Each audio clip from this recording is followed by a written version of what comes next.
11 नवंबर को उमर अब्दुल्ला सरकार के लिए एक बड़ा इम्तिहान होगा, क्योंकि उसी दिन बड़गाम और नगरोटा के लिए जो दो सीट्स हैं जो बाईपोल इसमें होने वाले हैं उनके लिए वोटिंग होगी। और उमर अब्दुल्ला इसी सिलसिले में आज नगरोटा आए थे और एक अवामी रैली को उन्होंने खिताब किया।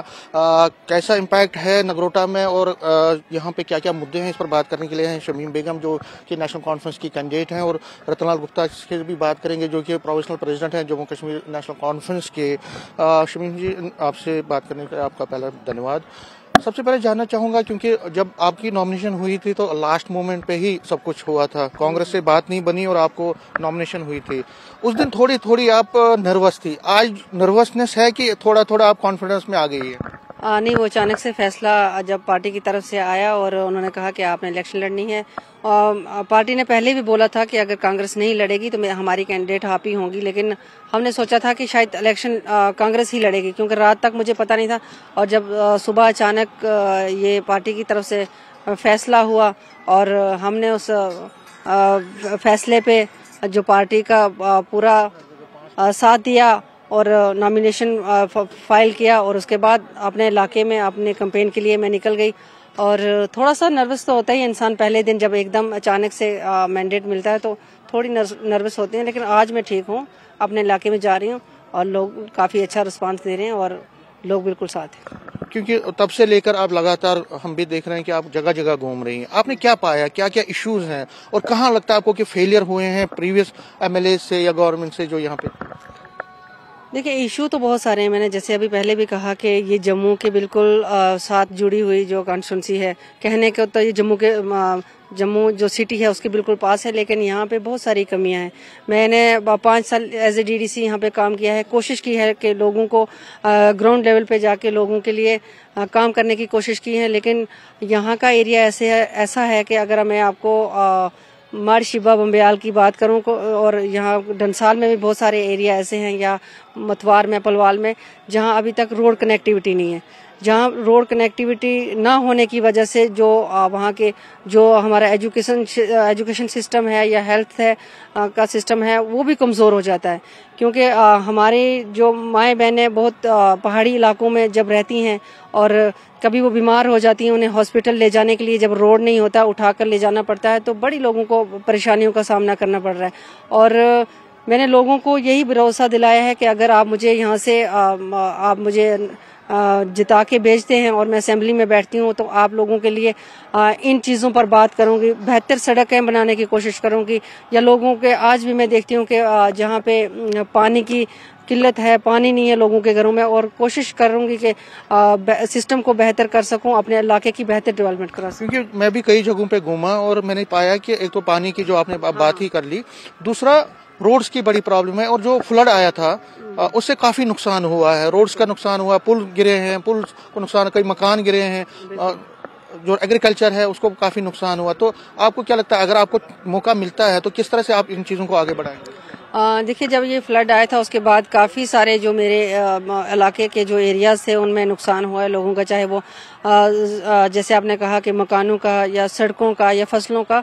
और मैंने कोशिश की कि वहाँ पे मैं अपने जो हमारी तहसीलदार मैडम थी, पटवारी थी, एक टीम को मैं अपने इलाके में लेके गई और मौके पे जो फाइलें थी वो बनाई, और बहुत सारे लोगों को उसका जो पैसा था वो भी आ गया जिनके मकान गिर के थे। अभी कुछ लोगों का पेंडिंग है, कुछ फॉर्मेलिटियाँ कम है, और मैंने कोशिश की है। उसके बाद मैंने डिप्टी चीफ मिनिस्टर साहब को भी मैं लेके गई थी, क्योंकि हमारे बड़सू के इलाके में, शटाली के इलाके में जो रोड थे वो बिल्कुल डैमेज हो गए थे, और हमने वहाँ का डिप्टी सीएम साहब के साथ जाकर वहाँ का एक दौरा किया।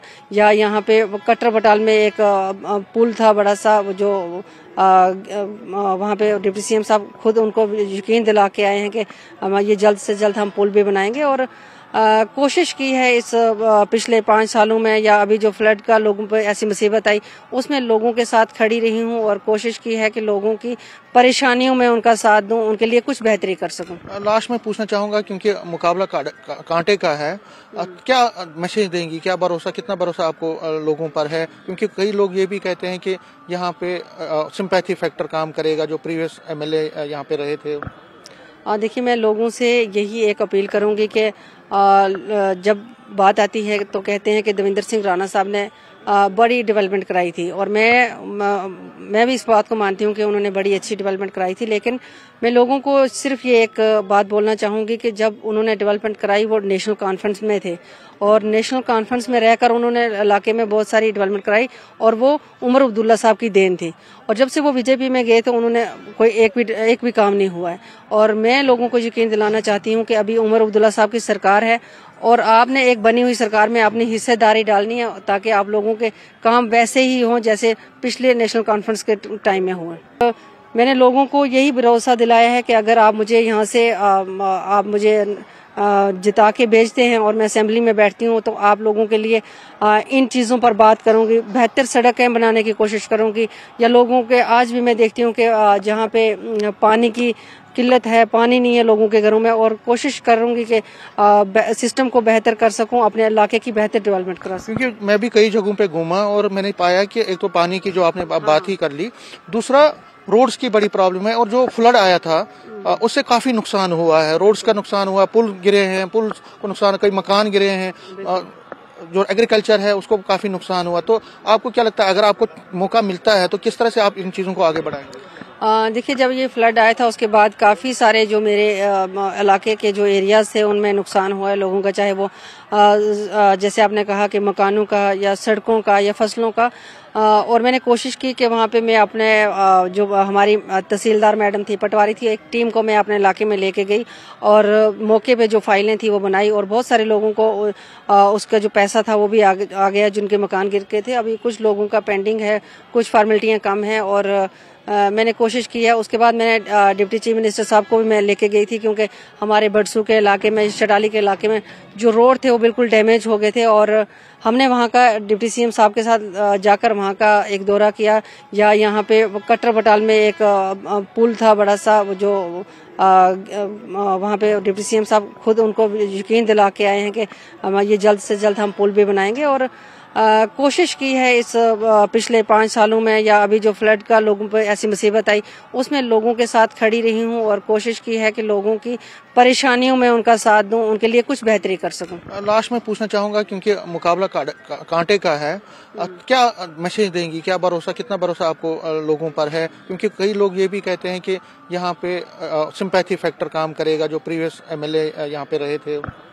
देखिए, मैं लोगों से यही एक अपील करूंगी कि जब बात आती है तो कहते हैं कि देवेंद्र सिंह राणा साहब ने बड़ी डेवलपमेंट कराई थी, और मैं भी इस बात को मानती हूँ कि उन्होंने बड़ी अच्छी डेवलपमेंट कराई थी। लेकिन मैं लोगों को सिर्फ ये एक बात बोलना चाहूँगी कि जब उन्होंने डेवलपमेंट कराई वो नेशनल कॉन्फ्रेंस में थे, और नेशनल कॉन्फ्रेंस में रहकर उन्होंने इलाके में बहुत सारी डेवलपमेंट कराई, और वो उमर अब्दुल्ला साहब की देन थी।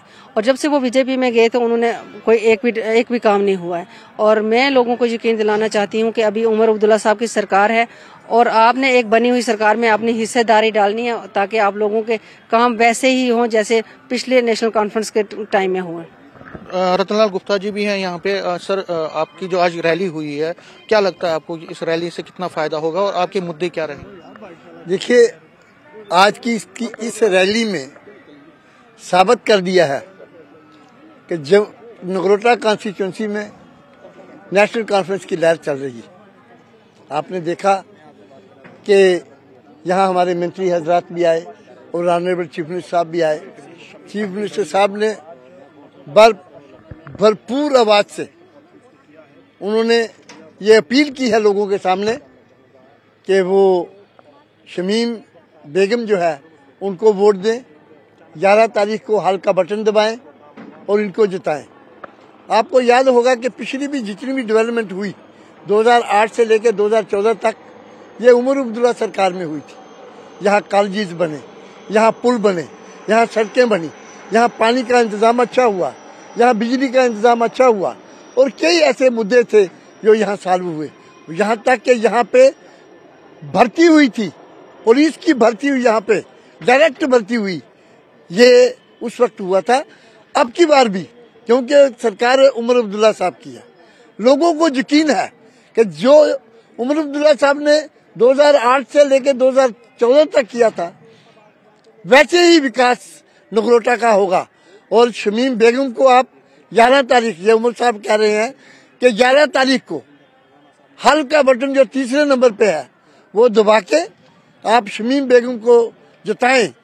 फिर मैं जिस प्रकार मैंने 2008 से लेकर 14 तक विकास करवाया था इस नगरोटा कॉन्स्टिट्यूंसी का, उससे डबल होके मैं यहाँ से विकास करवाऊंगा।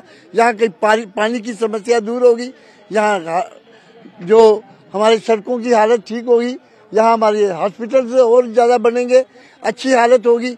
यहाँ कॉलेजेस बड़े अच्छे आगे भी बने हैं, और भी हम कोशिश करेंगे और एक मॉडर्न कॉन्स्टिट्यूंसी हम बनाएंगे अगर आप शमीम बेगम को जिताएंगे। तो 11 तारीख को तीसरा बटन है।